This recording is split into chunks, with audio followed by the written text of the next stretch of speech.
Hello, this is Javante Smith. This is week 5. This is assignment 5.1. And this week we are talking about family therapies, in which we had to choose 5 techniques of the family therapy that were in the book and really elaborate to our future practice, which my future practice is as a school counselor. So the first one that I looked at and studied on was experiential uh, therapy. That therapy is a technique allow clients to express their emotions and feelings and understanding through their experiences of behavior. This type of method is built for creative students, not just for creative students, but mostly for creative students who enjoy arts, music, dance, theater, to express themselves through through their different talents.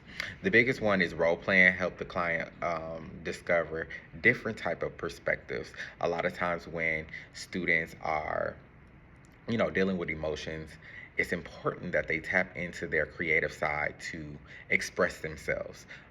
And the good thing about this technique is that it really focuses in on allowing a student to choose which technique they want to be a part of, or they want to express themselves, because a lot of times students really don't know that they have hidden talents, and this is a way to really um, get those talents out there and put them into practice for the better purpose. It allows the client to use their imagination of different situations and showing their emotions by being realistic. Oftentimes, students like to um, have their emotions because of within the moment of whatever they may be experiencing within whatever they be are experiencing. Excuse me. However, um, sometimes it's not realistic. So a lot of times we this specific technique really align them to get in the pattern of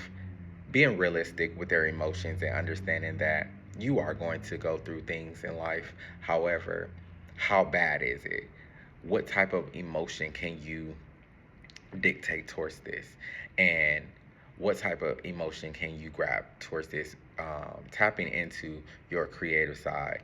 Um, and I really love this extremely. I love this technique so much because it really allows the client to really focus in on their different methods that they tend to choose that are creative. Um, for example, if a student like John, they will draw their um, emotions. They sing their emotions. They dance through their emotions. All of these plays a huge role, especially in the school setting.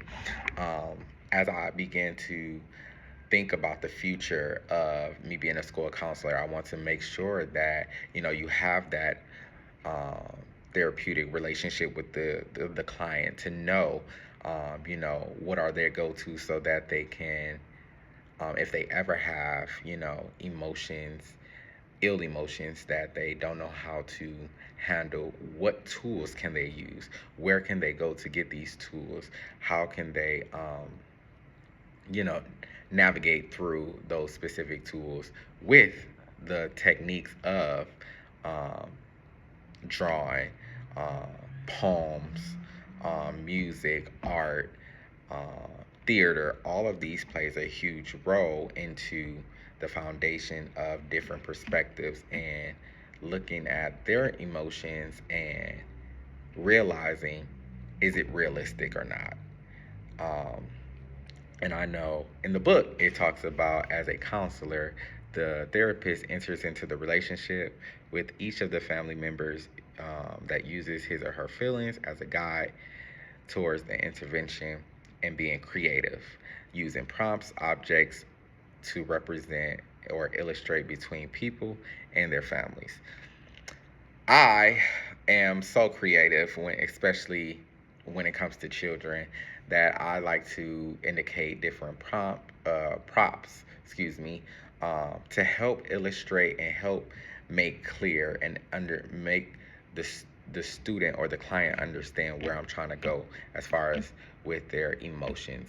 It's good to have emotions, absolutely, but it's a way to um, explore or tap into them emotions that they have. It's okay to be upset. It's okay to feel the way that you feel, but it's also a way of doing those things as well, or showing those emotions as well. And that's what I really want to get. So a lot of role playing would definitely be beneficial, because I want them to get in the habit of learning those different emotions and figuring out whether or not to apply those emotions and when to apply those emotions, and when to use your strategies, when to use your techniques of drawing or writing or singing or arts or whatever it may be. And tapping into making it a habit of doing these things that's enjoyable, because oftentimes you will get triggered, but you can silence those triggers by doing something that you really love and enjoy doing. That's a hidden talent. And for me, I think I like to see my clients or my students tap into their hidden talents, because they have it within them and they should use it. Um, the second one that I want to talk about is structural family therapy, which focuses on overall the structure of the dynamic of the family system, rather than the individual problem. For this therapy, identifies the role that each family member plays, set different boundaries, and learn how to communicate. This is based on the foundation of understanding that every person within the family is important. This is super important. This technique or this therapy um, is extremely important because it helps form the family.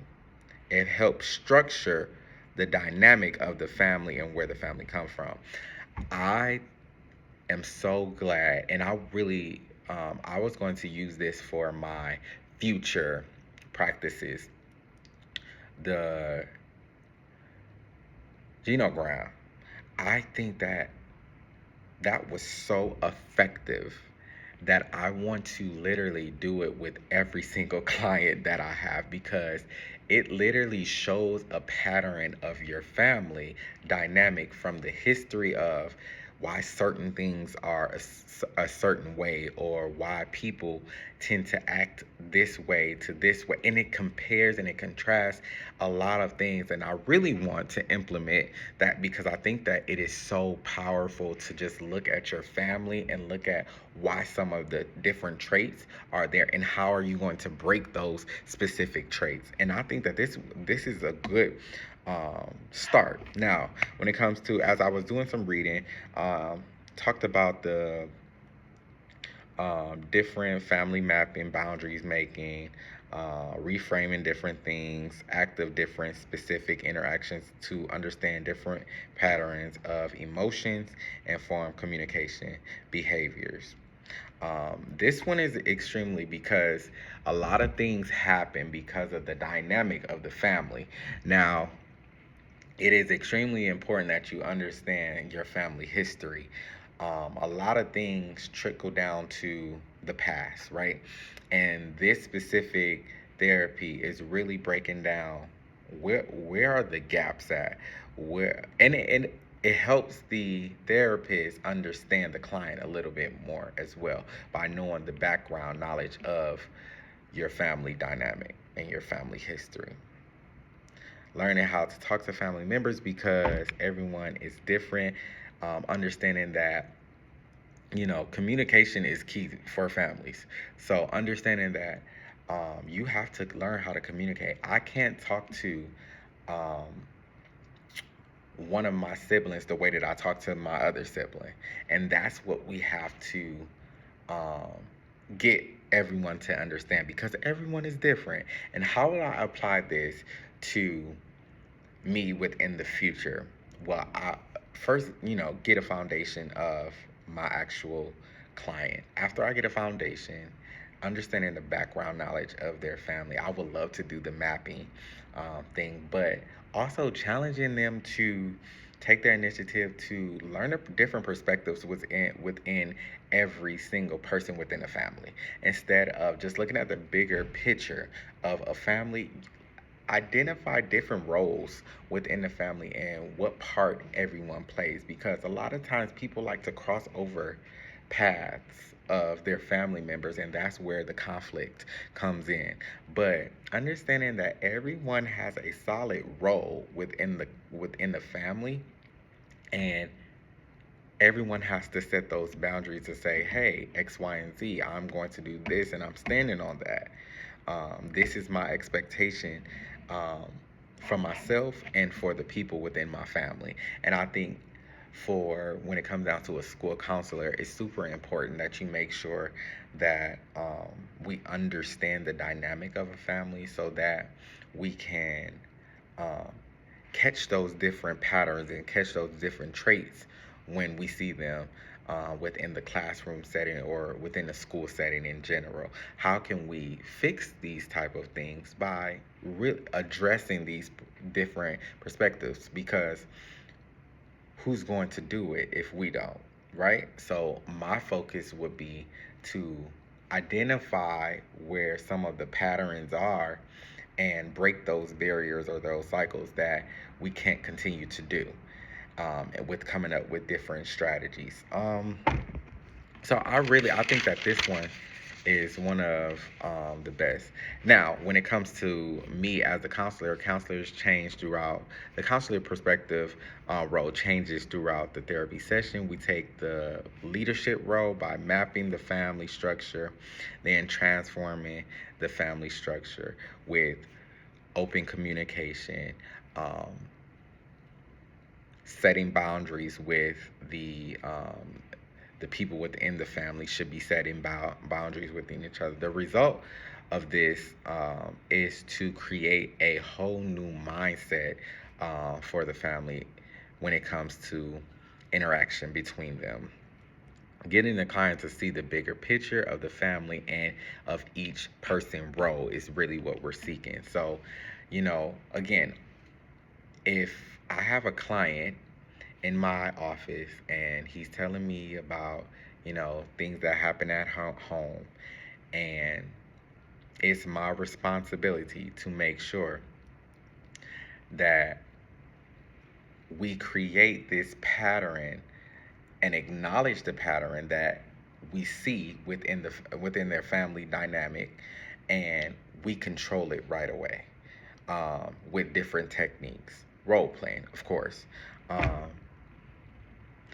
so as a counselor, my role is to have specific techniques to help families members interact in new ways. And with this particular therapy, they have different homework assignments, and I love that because that makes you not only think within the session, but you go home and you apply it in your regular life. Um, and that's where the homework comes in. So I love that. I really want to use that one as well. The next one is um,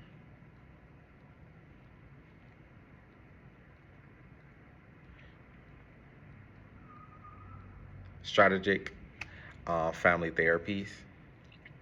Sorry. Um, and this is problem solving. Um,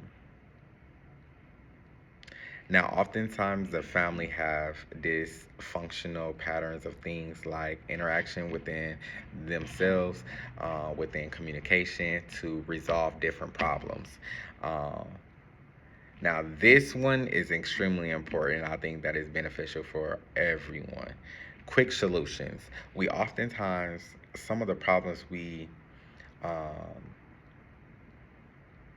we think about, and we try to come up with different solutions because we can't come up with different solutions because we think too much about the problem. Well, this is saying that um, some problems can be resolved by not treating them as problems. We oftentimes say that we have problems, but it's low hanging fruit that we can address right away. Instead of walking around all the time saying that you got this problem, this problem, this problem, you need help with this problem, you need help with this problem. That's not really a problem. You can fix that problem quickly by not identifying it as a problem. And I want some of the kids, because I work in the school, and I want some of the kids to understand that those are small problems that you can address right away. I didn't have my homework. Okay, what are you going to do next time to so that you don't miss your homework anymore? That's not a problem, right? So with this one, we have tracking and reframing, understanding the family communication pattern, allow them to communicate effectively, um, or start to communicate effectively, or even with even with the clients in the classroom and with the teacher. You want to make sure that you have that open communication. And reframing changes the way the family interprets situations. So if a parent says that they are really worried about their student, because they missed the homework, they missed one of their homeworks on the what is it on in math, and they say that they're worried. That's not really, they shouldn't. Students are going to miss work sometimes, and that's okay. That's not a big worry, or they get a phone call and say that um, they had an attitude with the teacher. We are expected to know this as adults, that high school students have attitudes. That's not a big worry, because it's natural for students to have attitudes. That's what we're used to. So it's a low hanging fruit that we can address right away. It's not a big problem, and I think that this really sets the tone of problem solving and coming up with a quick solution right away. Creating a new pattern that supports a positive change is what we seek after, when it comes down to this specific therapy. Tasks such as task assignments. This one is the parent and the child relationship, giving an assignment of the task to the parent to communicate their needs to their child, making them specific, impactful, and reasonable is super important. Um,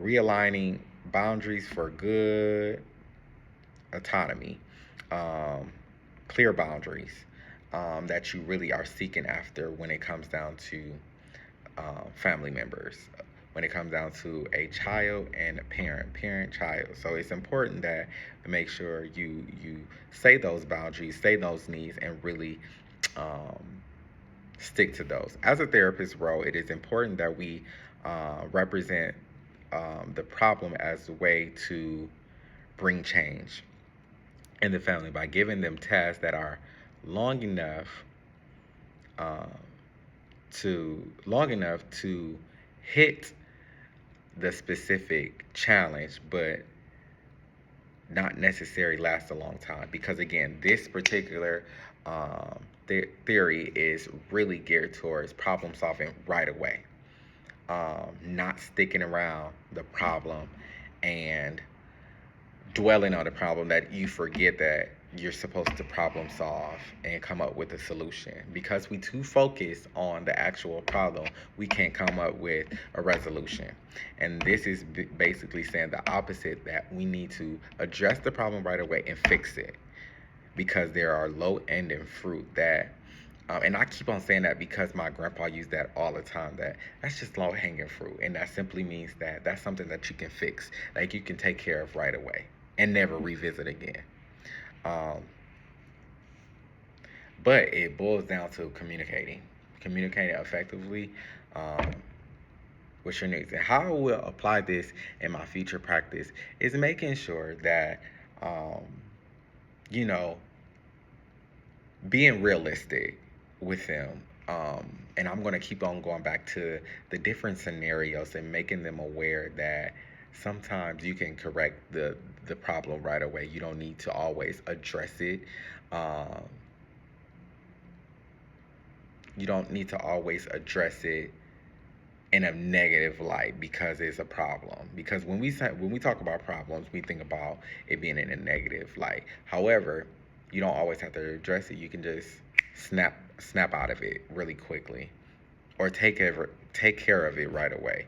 But sticking around and trying to figure out, well, where did this problem come from? Okay, it's then back to this, and it's then back to that, and it's going back to yesterday. No, you really just want to address those problems. Now, you're not going to be able to do that with every single situation. However, there are certain situations that come up that we can avoid by all costs. So this is really telling us to quickly come up with a solution that will be effective within communicating and reframing, and then setting those boundaries. The next one that I want to focus in on is solution focus brief therapy. This is more so basically solution driven. Focus on the future, shift from referring to the problem and focusing in on what the future holds. I like this one because it's strength based, builds upon what they already do well in, which is the client. Goal oriented, achieve specific measurable goals. Empowerment, change those behaviors with something positive. I like this one because it geared towards the miracle question, which help clients imagine the future or look into the future and let those problems go away, and look into the future as if you don't have those problems. Now, I am aware that we all gonna have problems. And I couldn't wait to talk about this one because I've used this all the time. And in my role that I'm in now, I have students that come and they be so upset. They be so upset because of different things that happen. They come to my room and they come in storming mad and upset. And I literally will have them to take a few breaths. After they take a few breaths, I say, I want you to close your eyes and I want you to imagine all of your problems being gone. Once you imagine all your problems being gone, I want you to, on a scale of 1 to 10, how bad is your problem or your situation um, right now? And this works all the time. And after they calm down, they take deep breaths, they inhale, they think about the problem just being gone, and then they come back to reality and they be like, well, it wasn't even that big of a deal. And that's what I want them to understand. The solution focus theory is really to limit the behavior aspect of them and really focus in on what the future have. The future is really is what really matters. Now, I'm never saying that what goes on in the past is really, it should just be gone or you shouldn't think about it. But I really want um, I really want my clients or clients to really focus in on solution, the solution of the problem, instead of always, because we always focus on the problem, but what is the actual solution to it? Because we can go for days and talk about the aspect of this the problem, but when we really talk about the solution, then it's a whole different problem. So when it comes to therapists, I wanted to pull up what the book said, because I loved something that the book said. Solution focus, family therapy, encourage families to make small changes and do this rapidly. The therapist encourage the family to focus in on the change of their behavior, change their perspective, and the focus and strength can be brought. No, it was a certain recognition and use the family resources or strength that can be brought to bear the problematic situation. Indeed, the solution holds change. Okay, so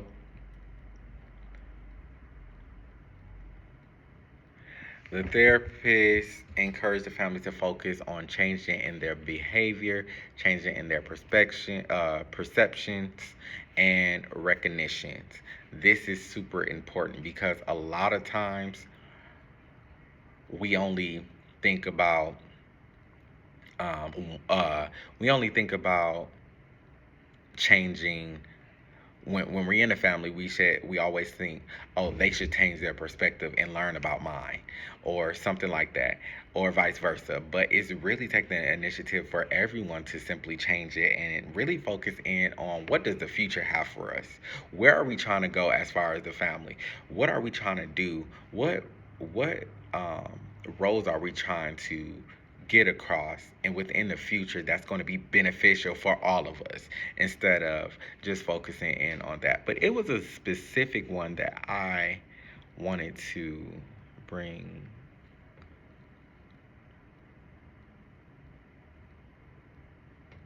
up, and I totally forgot it.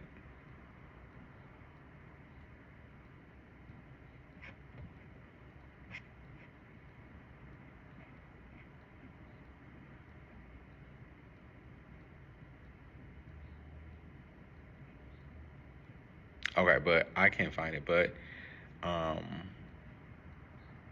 oh I think this is it.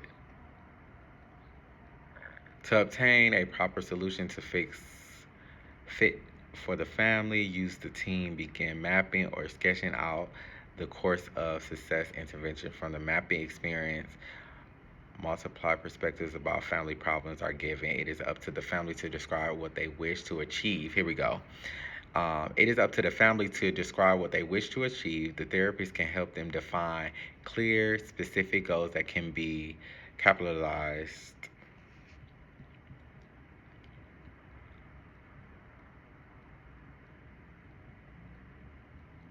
It is through this specific, and I'm just scanning. It is through this process that families and therapists begin to create solutions that is desired behavior. Again, I am super big on solution driven. Anything that has a solution. Again, I don't want to back down from someone who is experiencing um, someone who has experienced their problems and want to get their problems off their chest. But what is the ultimate goal? I love this because it is strength based, goal oriented empowerment. Those three are fantastic when working with students and getting them to understand that you in this situation right now. However, where are we trying to go? And it changes their mind all the time, because when I do that, um, have them close their eyes and think about all their problems gone, and then come back and say, hey, when you close your eyes and you imagine all your problems gone, that's the same thing as looking into the future.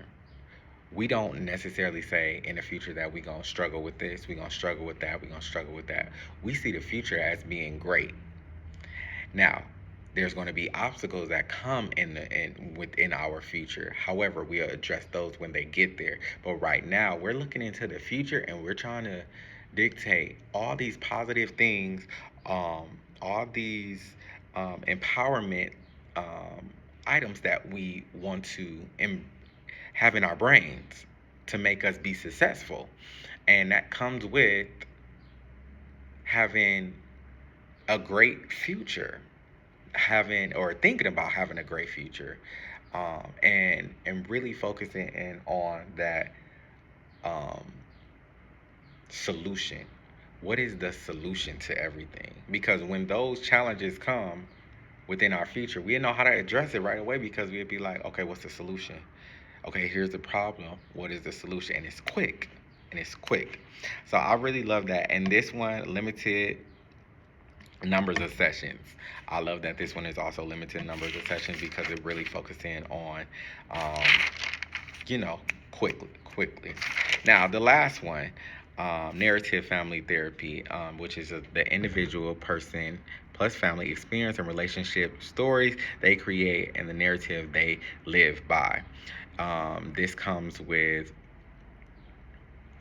views of dysfunctional, problematic narratives and separate their problems to their identity. Now, I was talking to some of the kids today and I asked them, I said, are your problems an indication of who you are?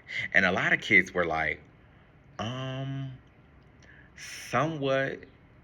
I got a couple no's and I got a couple yeses. And then I wanted them to elaborate a little bit because some said, problems happen because of who we are. Um, and then some was like, well, we can't help what have some of the problems that happen. I don't let that define who I am. And I said, good. Now, for me, when I was thinking about this, I was thinking about, okay, I deal with anxiety. And I said, do I walk around saying, hey, is that a part, um, is that a part of me? Yes. However, is that, is that my identity? No. That's not who I am. That's a part of me because, sometimes I do experience that. But however, that's not my narrative. That's not my story. But it is a part of me. However, my identity then is who I really am and who I plan to be within the future. And I really want my kids. And I I'm glad that I talked to them about this as well because I thought that it was so important for the time that we live in right now and um, what some of the students are faced with and dealing with right now. But I wanted to really just explain to them that your identity is what defines who you are, while when we look at um, your problems comes and goes, it won't last always.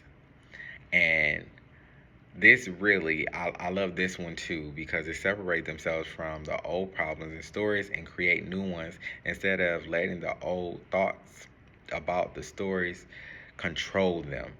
Your old stories does not control you. However, the new ones do. You can get in the headspace where you can allow your old stories or your old trauma to play this huge role in your life that it controls everything that you have within the present and within the future. And I made this so clear today that it's super important that you let go of your old history, your old past, your old narrative, and begin to look at the future. Now, that narrative will always be a part of your life, but is it your identity as of right now? No.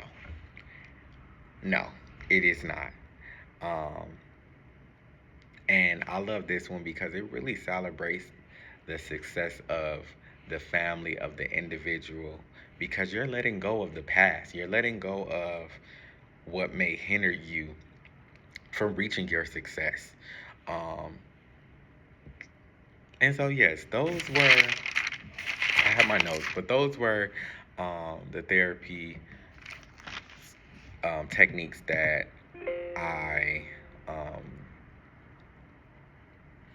I read about, came up with, and then did some research as well. New York Times on all 5 of the um, therapies, techniques, strategies. So yeah, I would implement every single one of them. If I had to choose which one was my favorite and implementing that right away, it depends on the client, obviously. However, I think solution focus is probably my favorite only because it really focusing on the future. And I think that's what matters the most, what happens within the present to get to the future. Um, of course, all of them are good. I love all of them, but I think that one, solution focused therapy, is the one because of it really focusing on that miracle question that really focus in on helping clients imagine their future and as if all of their problems was going away, and just looking at what the future has for them.